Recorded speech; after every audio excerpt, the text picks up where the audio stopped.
오늘 이 본문 에피소드 유명한 본문인데 좀 깁니다. 그러나 이제 스토리를 파악해야 되기 때문에 좀 같이 읽어봤으면 좋겠습니다. 그래서 세 번역인데요. 13절부터 32절까지인데 이것도 같이 한 절씩 나눠서 읽도록 하겠습니다. 스토리를 기억하시면서 떠올리시면서 한번 읽어주시면 좋겠습니다. 제가 먼저 읽겠습니다. 마침 그날에 그들 가운데 두 사람이 예루살렘에서 한 30리 떨어져 있는 엠마오라는 마을로 가고 있었다.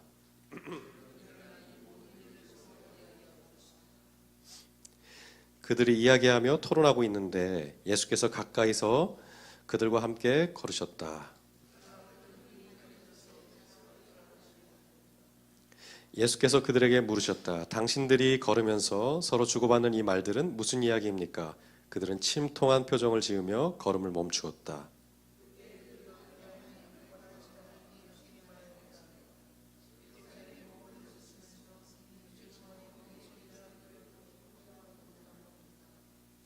예수께서 그들에게 물으셨다. 무슨 일입니까? 그들이 그에게 말하였다. 나사렛 예수에 관한 일입니다. 그는 하나님과 모든 백성 앞에서 행동과 말씀에 힘이 있는 예언자셨습니다.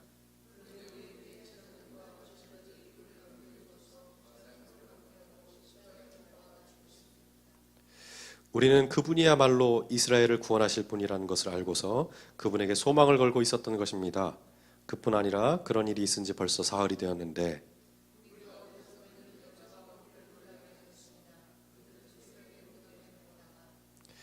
그의 시신을 찾지 못하고 돌아와서 하는 말이 천사들의 환상을 보았다는 것입니다. 천사들이 예수가 살아 계신다고 말했다는 것입니다.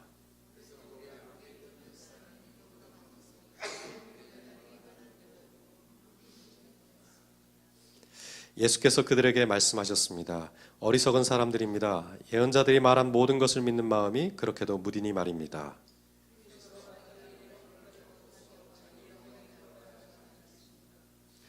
그리고 예수께서는 모세와 모든 예언자로부터 시작하여 성경 전체에 자기에 관하여 써놓은 일을 그들에게 설명하여 주셨다.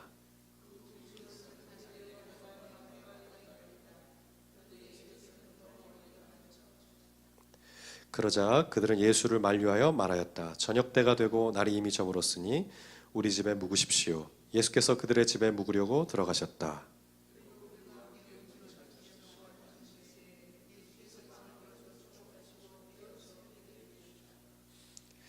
그제서야 그들의 눈이 열려서 예수를 알아보았다. 그러나 한순간에 예수께서는 그들에게 사라지셨다. 그들은 서로 말하였다. 길에서 그분이 우리에게 말씀하시고 성경을 풀이하여 주실 때 우리 마음이 우리 속에서 뜨거워지지 않았습니까? 아멘. 누가복음 마지막 에피소드를 통해서 말씀을 나누겠습니다. 함께 걷고 함께 먹는다, 이런 제목인데요. 한국을 다녀오면서 돌아오는 비행기에서 이렇게 작은 하나의 소원이 있었어요. 뭐였을 것 같으세요? 한국 일정이 이제 거의 열흘 좀 더 되는 일정인데 굉장히 빡빡하게 있다 보니까 돌아오는 비행기에서는 좀 쉬면서 왔으면 좋겠다. 이제 그게 제 바람이었습니다. 그래서 비행기를 타고 옆자리가 꼭 비었으면 좋겠다. 이런 생각을 했어요. 낯선 사람이 앉아서 내가 돌아가는 길을 조금 방해하지 않았으면 좋겠다. 혹여나 애기 엄마가 타면 어떡하지? 이런 마음도 들었습니다. 갓난아이가 타면 어떡할까? 이런 고민도 됐어요. 그래서 비행기 문이 닫힐 때까지 옆자리만 보고 있는 거예요. 근데 비행기 문이 이렇게 닫힐 때쯤, 안내 방송이 딱 나올 때쯤 이제 복도를 걸어오던 한 남자가 제 옆에 앉는 거죠. 그때 실망감이란. 내가 옆으로 기대서 못 가겠구나. 등치도 있으신 분이에요. LA를 경유해서 멕시코로 가다 보니까 그 히스패닉 분들이 많이 타셨더라고요. 그래서 제 옆에 등치가 좋으신 분이 앉았습니다. 그래서 그때부터 제가 어떻게 했을까요? 등을 살짝 복도 쪽으로 돌려앉고 이어폰을 쓰고 방해하지 말라는 신호를 엄청 줬어요. 나 피곤하니까 건드리지 말아라. 나 갈 때까지 나 당신하고 말할 생각이 없다. 이런 뉘앙스의 몸짓을 계속 줬죠. 그래서 다행히도 오는 비행 내내 한마디도 섞지 않고 그냥 자면서 왔습니다. 근데 문득 돌아와서 본문을 묵상하다가 오늘 이 본문을 보다가 이런 생각이 들더라고요. 만약인데 내 옆에 있던 그 낯선 남자가 이었다면 어땠을까? 그런 뜬금없는 생각을 하게 됐어요. 내 옆에 앉은 이가 예수였다면 어땠을까? 그럴 리 없죠.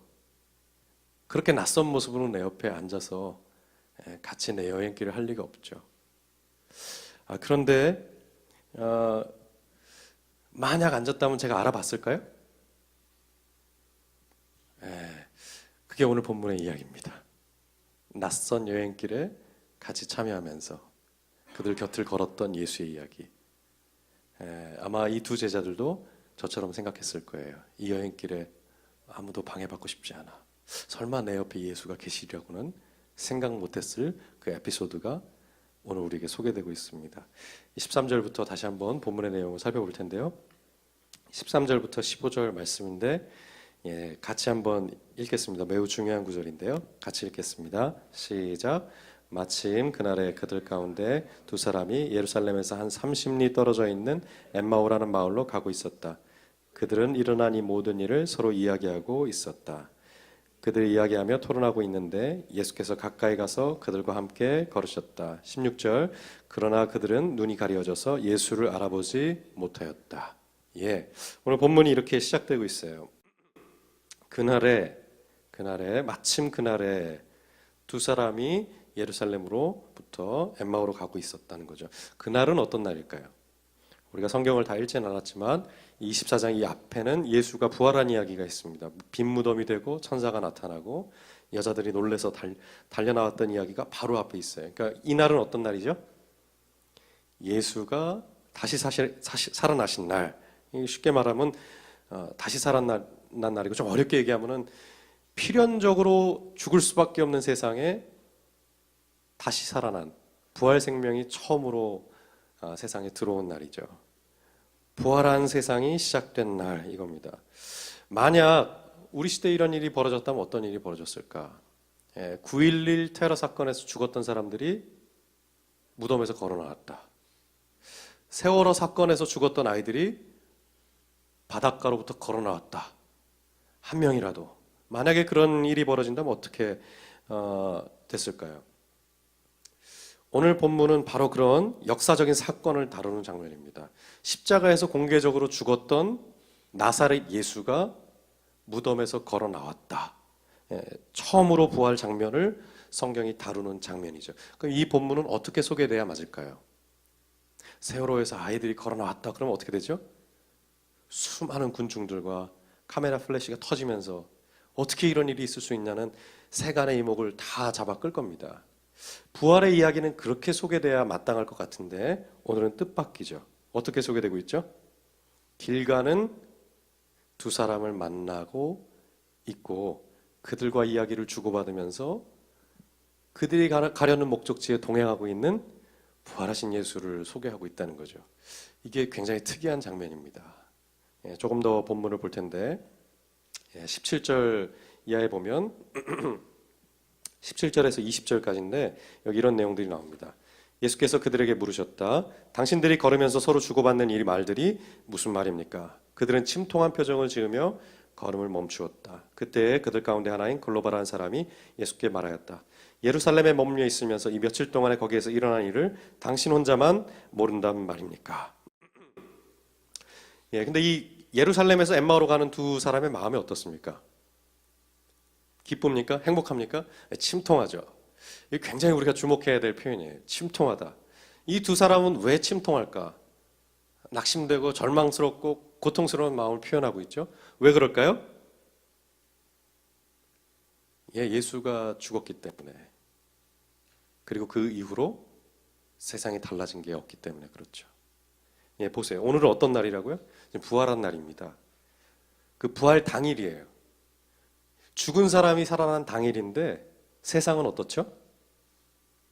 달라진 게 하나도 없어요.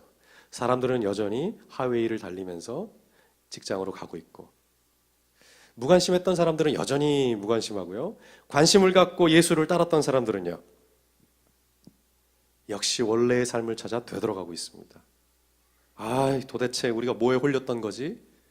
이런 마음에 다시 자기의 터전으로 돌아가고 있어요. 제자들 역시 낙심하고 체념하고 혼란 속에서 이게 뭐였단 말인가? 이런 낙심과 체념 속에서 자기 길을 돌아가고 있다는 겁니다. 오늘 바로 그 자리에 예수가 찾아오셨다라고 성경이 기록하고 있는 거죠. 주목할 건 그렇게 낙심하고 절망스럽던 그들이 예수와 같이 걸으면서 달라진다는 겁니다. 오늘 본문을 요약할 텐데 조금만 더 보면 29절부터 32절 말씀인데요. 29절부터 32절 말씀은 좀 같이 읽겠습니다. 같이 읽겠습니다. 시작. 그러나 그들은 예수를 만리하였다. 저녁 때가 되고 날이 이미 저물었으니 우리 집에 묵으십시오. 예수께서 그들의 집에 묵으려고 들어가셨다. 그리고 그들과 함께 음식을 잡수시려고 앉으셨을 때 예수께서 빵을 들어 떼어 그들에게 주셨다. 그제서야 그들의 눈이 열려서 예수를 알아보았다. 그러나 한순간에 예수께서는 그들에게 사라지셨다. 그들은 서로 말하였다. 길에서 그분이 우리에게 말씀하시고 성경을 풀이하여 주실 때 우리 마음이 우리 속에서 뜨거워지지 않았습니까? 목적지에 도달할수록 어떻게 변하고 있죠? 예수와 함께 걷고 예수와 함께 식사를 하니 어떤 일이 벌어집니까? 낙심하고 체념했던 사람들이 눈이 열렸다고 얘기하고 마음이 뜨거워졌다고 얘기해요. 예수께서 같이 걸으시면서 성경을 풀어줬어요. 도대체 지금 이 역사 속에서 무슨 일이 벌어지고 있는지, 하나님의 신실하심이 어떻게 지금 역사를 끌고 가고 있는지를 성경을 통해서 설명한 거죠. 그리고 그 이야기를 듣고 이들은 달라졌다는 것입니다. 낙심하던 사람들이 기쁨에 차기 시작하고 눈이 열려서 예수를 알아보기 시작했다는 것입니다. 이게 오늘 본문의 중요한 흐름인데요. 결국 그럼 이 본문을 통해서 던지고자 하는 메시지는 뭘까요? 뭐 말하고 싶은 걸까요? 신앙심이 독실하면 이렇게 얘기할 수도 있습니다. 성경 읽기가 이렇게 중요하군요. 그렇게 얘기할 수도 있겠죠. 성경 읽어야 마음도 뜨거워지고 변화도 생기는군요. 물론 그렇게 얘기할 수 있어요. 또 어떤 호기심 많은 분들은 이 본문을 읽고 이렇게 얘기할 수 있어요. 부활한 몸으로 밥을 먹을 수가 있나요? 이런 질문도 할 수 있을 겁니다. 부활하면 밥을 먹네요. 죽고 다시 살아나서 둥둥 떠다니는 게 아니고 식사를 할 수 있는 몸이구나. 이런 생각을 하실 수도 있는데, 이 성경이 말하고자 하는 바는 뭘까요? 가장 저자가 전달하고 싶었던 것은 예수가 부활하셔서 제자들과 함께 같이 걷고 같이 밥을 먹었다는 데 있습니다. 이게 중요한 포인트예요. 이게 왜 중요할까요? 예수의 생애, 죽음, 심지어 부활마저도 성경은 화려하게 소개를 안 합니다. 보세요. 만약에 여러분이 죽었다가 부활했다면 어떤 일이 벌어질까요? 여러분이 죽었다 부활했다, 억울하게 죽었다가 살아났다, 그럼 뭐라 그럴까요? 내 말 좀 믿지 그랬어. 거봐, 이거 사실이잖아. 그리고 그동안 모함했고 오해했던 사람들 가서 멱살이라도 잡지 않겠어요? 그리고 그것이 가족이고 친구고 동료였다면 어떻게 하겠어요? 그 사람들한테 제일 먼저 달려가서 봐 이 세 마디만 하면 돼요. 성경은 이 세 마디만 기록하면 된다고요. 근데 예수의 부활은 그렇지 않아요. 야, 이거 봐, 내가 죽었다 살아나니까 사실이잖아. 이제 항복해라. 이제 내 말 좀 믿어라. 그러니까 우리가 마치 복음을 전할 때 가지고 있는 애절함이나 간절함이 여기 없다고요. 그죠? 우리는 복음을 모르는 사람에게 복음을 전하기 위해서 어떻게 하죠?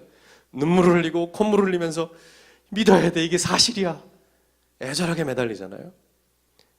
예수님은 그런 게 없다고요. 애절함이나 간절함이 없어요. 절박함이 없다고요. 혹은 또 이런 생각을 해봐요. 가장 부활을 증거하기 좋은 조건이 뭘까요? 이거는 재판 당사자한테 찾아가는 게 제일 좋습니다. 얼마나 놀랄까? 빌라도 찾아가면 얼마나 놀랄까? 거봐, 꿈에 건드리지 말라 그랬는데 건드려서 죽었는데 다시 살아나왔어요. 그럼 얼마나 빌라도가 깜짝 놀랄까요? 아니면 시저한테 가는 건 어떨까요? 시저의 자리 앞에 가서 죽었다 살아난 이 남자가 겁도 없이 원형 경기장에 던져질 것 이제 겁이 없죠. 죽었다 살아났는데 시저한테 찾아가서 봐라, 내가 누군지, 이런 말을 한다는 건 어떨까요? 제가 설명하고 싶은 게 이거예요. 부활했다고요.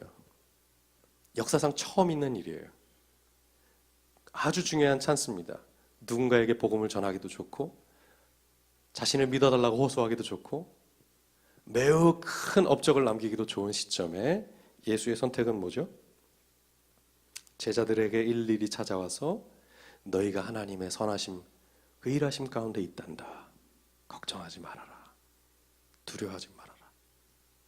그거 하고 계시다는 것입니다. 부활의 놀라운 광경을 같이 걷고 같이 먹으면서 믿음으로 부드럽게 초청하고 있는 예수를 보고 있다는 거죠. 예수와 함께 걷고 예수와 함께 먹으면서 믿음 가운데로 초청받고 있다. 이게 오늘 성경이 던지고 싶은 아주 중요한 메시지입니다. 성경은 항상 이 방식입니다. 방식이에요. 이 방식. 이게 굉장히 중요해요. 누가복음 보면 누가복음 보겠습니다. 누가복음 10장 1절에서 9절.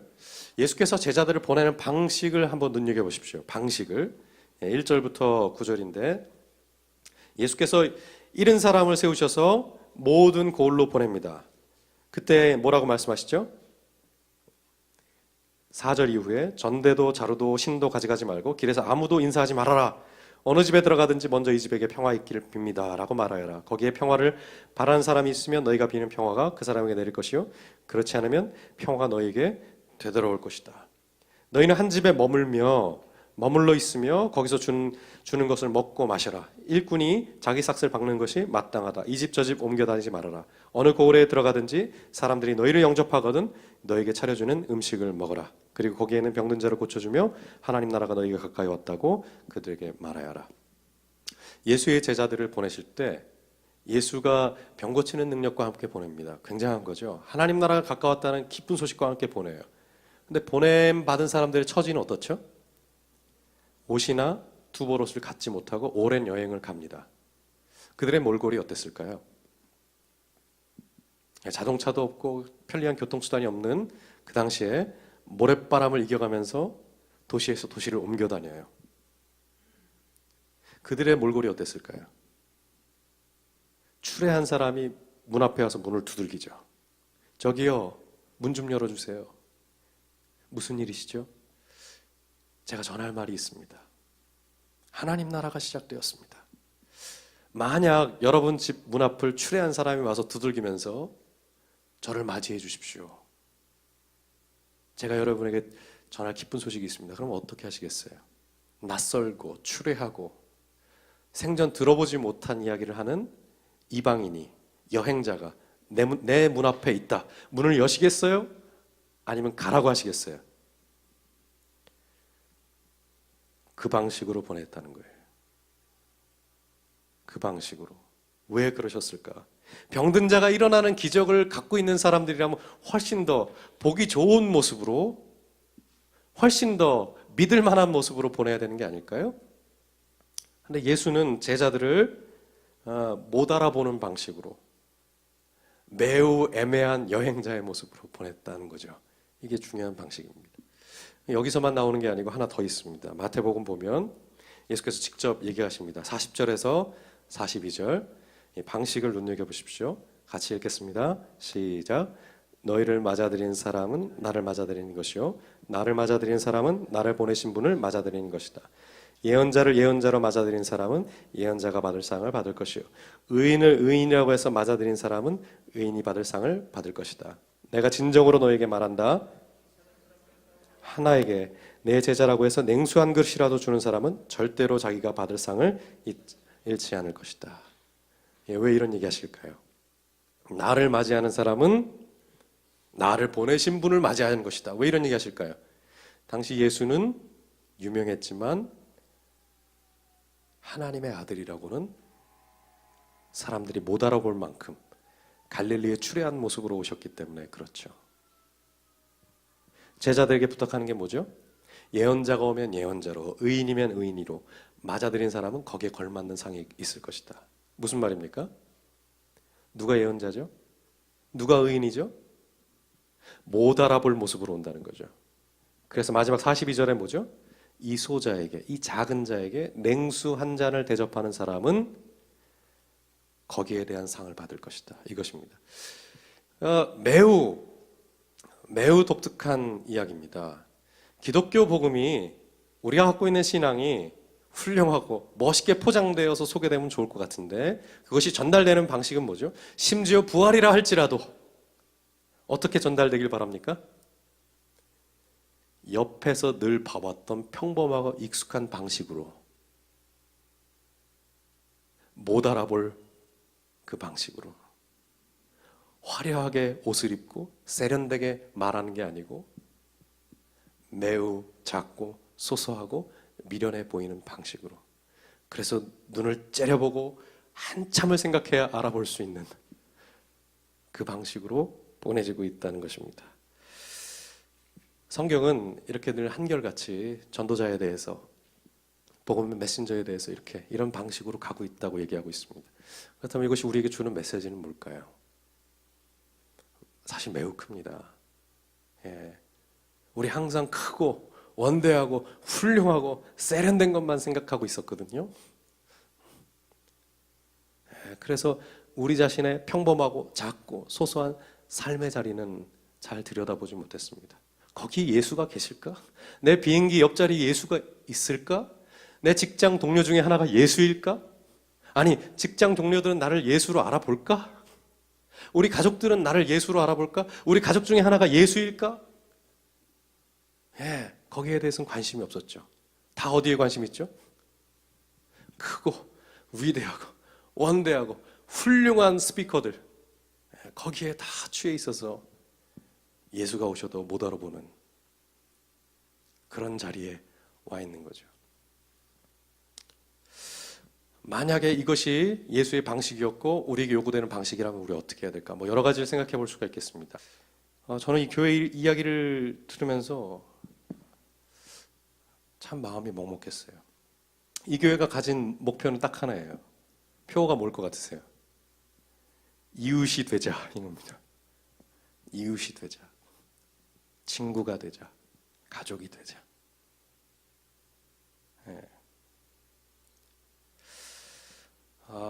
교회에 대한 매우 다른 상상력을 갖고 있죠. 우리 교회 하면 뭘 떠올리시죠? 꽉 찬 예배실, 뜨거운 기도, 40일의 금식, 이런 상상력이 교회의 다인 줄 알고 우린 교회를 다녔었죠.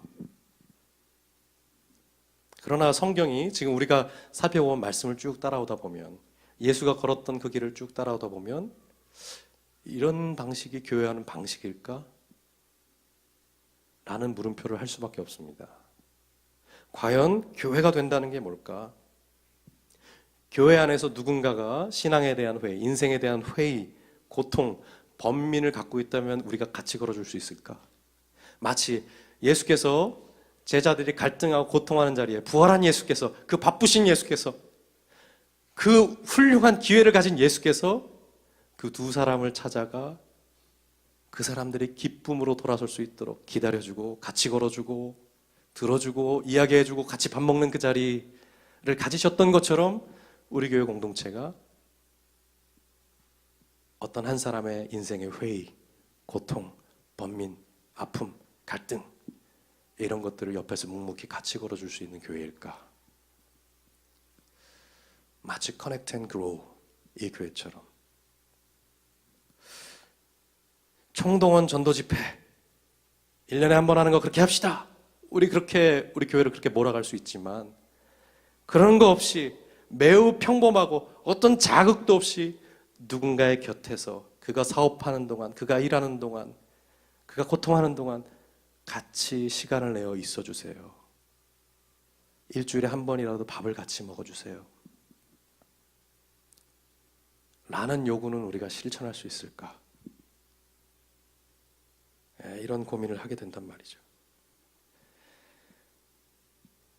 부모가 되어서 자녀의 일생을 같이 걷듯이 예수의 제자가 된다는 것, 성도가 된다는 것은 이웃이 되고 가족이 되어 내 옆에 있는 사람 곁에서 같이 걷는다는 얘기죠.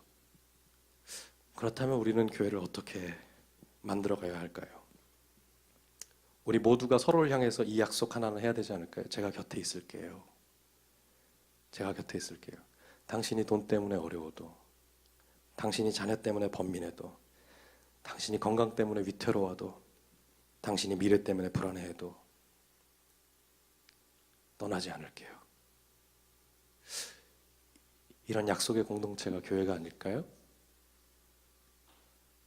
그리고 이렇게 공동체를 이루어가 살아가는 모습이 세상에 소개되고 초대되는 것이 진정한 교회 아닐까요? 일주일에 한 번 만나면 이벤트밖에 할 게 없습니다. 일주일에 한 번 만나면 이벤트 해야 즐거우니까요. 교회가 뭔가 역동적이고 살아있는 것 같은 느낌은 이벤트가 줄 수 있으니까요. 그러나 그것으로 정말 만족할 수 있을까요, 우리가? 진정한 교회가 되려면 어떻게 해야 될까요? 저는 2018년부터 우리가 좀 다른 상상력을 갖고 교회에 같이 모였으면 좋겠습니다. 무엇보다 좀 가까이 사는 꿈을 좀 꾸면 좋겠어요. 자주 만날 수 있으면 좋겠어요. 그리고 우리 속 안에 있는 번민과 고통과 호의에 비판적이나 냉소적인 시각이 아니고 예수께서 그러하셨던 것처럼 따뜻한 시선으로 같이 걸어가 줄 수 있는 그런 교회 공동체로 한 걸음 나아갔으면 좋겠습니다. 기도하겠습니다.